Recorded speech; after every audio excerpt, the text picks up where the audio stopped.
Hello, I'm Paula. I spoke last month about the proposed online safety bill.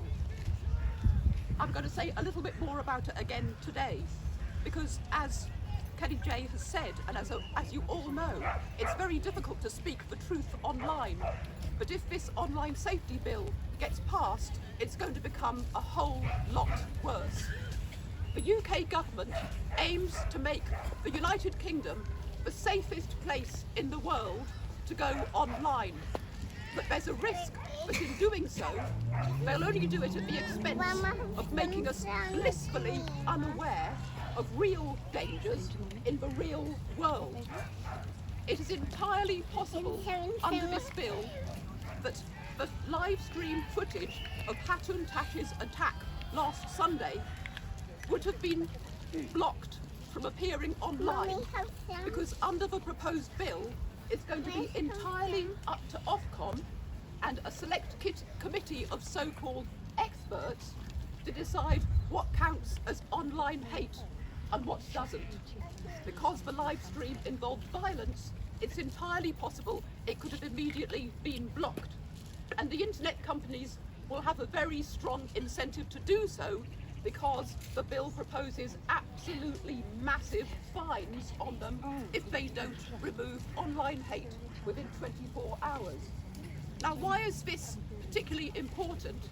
The bill also contains, it recognises, or tries to pretend it recognises, the value of freedom of expression for journalism, but freedom of expression is only going to be protected for recognised news publishers only, and not for independent journalists or citizen journalists.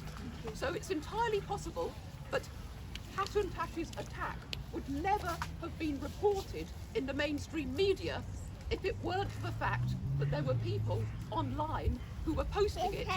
The BBC had a very skimpy little article that didn't appear until hours later, and I strongly suspect that the only reason why they reported it at all was because of pressure.